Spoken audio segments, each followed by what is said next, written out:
Aku kaget banget, ternyata semua hakim, jaksa, sama petugas ganti seragam.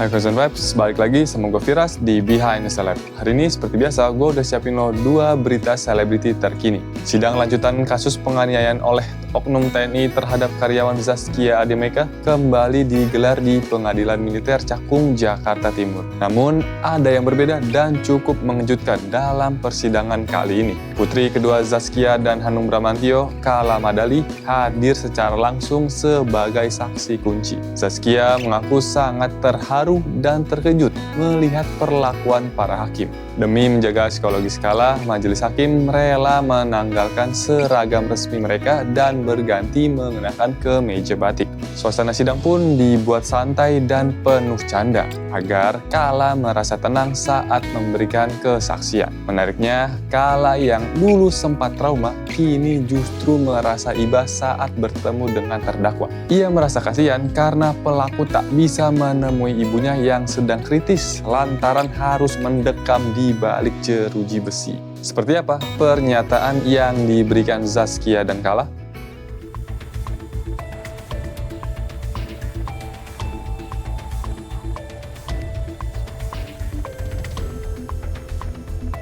Sidang lanjutan kasus penganiayaan yang dilakukan seorang oknum TNI terhadap salah satu karyawan Zaskia Ademeka kembali digelar di Pengadilan Militer Cakung 208 Jakarta Timur.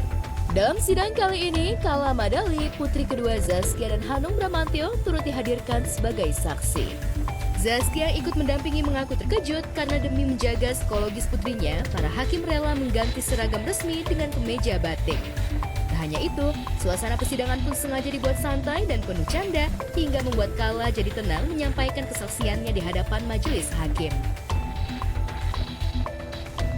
Aku kaget banget, ternyata semua hakim, jaksa, sama petugas ganti seragam, nggak ada yang pakai seragam, jadi rasanya santai, semuanya pakai batik. Bahkan Kala dibuat nyaman dulu karena tahu Kala suka bola, ditanya suka bola apa, klubnya apa gitu. Jadi benar-benar dibuat nyaman. Bahkan tadi Pak Hakim juga menjelaskan, saya punya anak seusia kamu, dia sukanya ini apa. Jadi rasanya gimana tadi, nyaman ya? Oh, udah nggak terlalu trauma, udah nggak trauma sih. Udah baik-baik aja. Selain menyampaikan kesaksiannya di pengadilan, Kala juga bertemu secara langsung dengan terdakwa pelaku. Dalam pertemuan itu, Kala tak lagi merasa ketakutan ataupun trauma. Remaja berusia 12 tahun itu justru merasa iba dan tersentuh melihat kondisi pelaku yang tak bisa bertemu ibunya yang sedang sakit kritis lantaran harus mendekam di balik jeruji besi.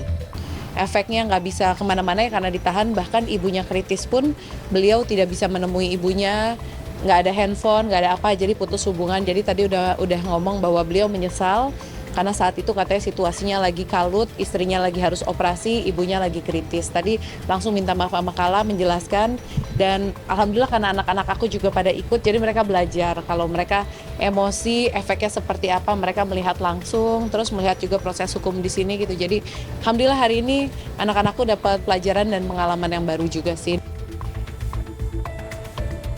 Lantas benarkah karena pelaku sudah minta maaf secara langsung, Zaskia dan Hanung tak akan memperpanjang persoalan hukum yang tengah berjalan?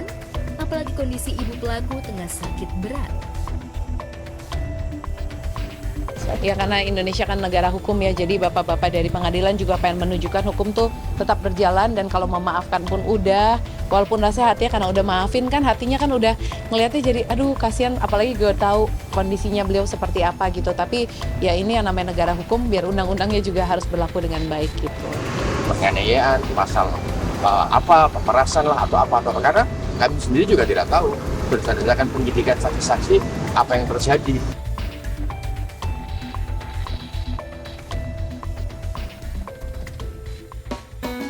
Dari ruang sidang, kita bergeser ke perseteruan keluarga Pinkan Mambo. Sang suami, Arya Khan, sepertinya masih tak terima dituding membuat hidup Pinkan menjadi downgrade. Tudingan menohok itu datang langsung dari putri sambungnya sendiri, Michelle Ashley. Meski sudah berulang kali memberikan klarifikasi di berbagai podcast, Arya merasa perlu memberikan bukti nyata untuk membungkam nyinyiran-nyinyiran tersebut. Seolah ingin membuktikan kerja kerasnya, Arya langsung memamerkan rumah baru yang sedang ia bangun untuk Pinkan. Proses pembangunannya pun dikabarkan sudah mencapai 70%. Wah, seperti apa ya penampakan rumah mewah yang disiapkan Arya untuk membahagiakan sang istri?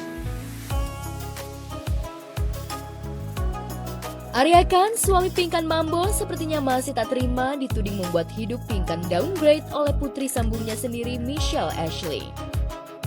Meski sudah berusaha membela diri lewat klarifikasi di beberapa podcast, rupanya hal itu tak cukup membuat Arya puas.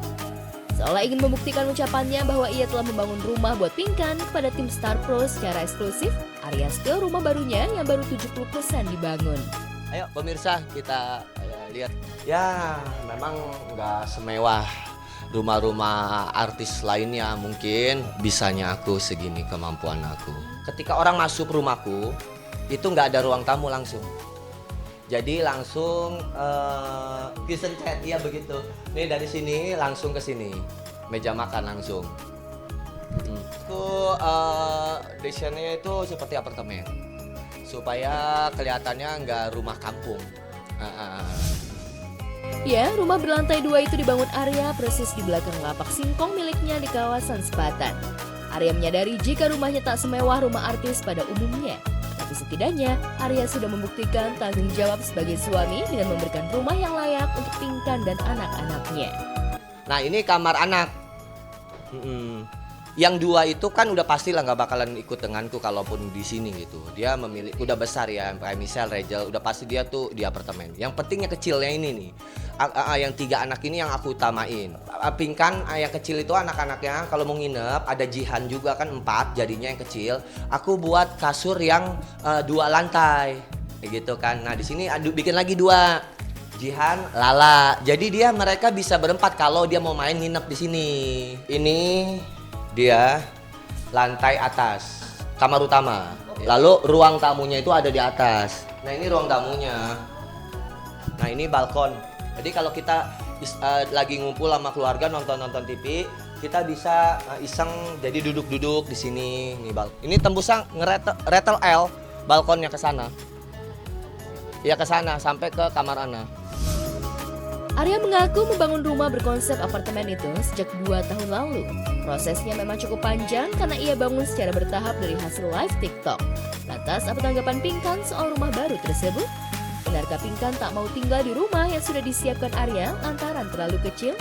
Aku bangun rumah ini buat keluarga, artinya buat anak dan istri. Kalau Pinkan yang nggak mau, ya nggak apa-apa. Karena hakikatnya laki-laki itu bekerja dan memberikan tempat tinggal untuk istri. Waktu Lebaran itu Pinkan datang ke sini nginep. Kalau mau di sini untuk kita menabung nggak apa-apa. Untuk next kalau kita gede ada ya kita beli lagi yang lebih gede gitu. Wah, mewah juga ya Occasion Vibes. Rumah baru Pinkan dan Arya ini, ya meski gak kayak rumah artis pada umumnya, cuma dari situ Arya udah nunjukin kemampuannya buat buktiin ke orang-orang. Kita tunggu aja ya, apakah rumah baru ini juga bisa meluluhkan hati Michelle dan mengakhiri ketegangan di antara mereka? Kalau gitu, gue Firas pamit dulu. Jangan lupa subscribe, like, dan komen YouTube-nya Oke Vibes biar lo gak ketinggalan berita selebriti terupdate lainnya. Dan sampai jumpa di Behind the Celeb berikutnya. Bye-bye. Gak sempet baca? Dengerin aja. Klik icon text to speech, gak pakai ribet di okezone.com.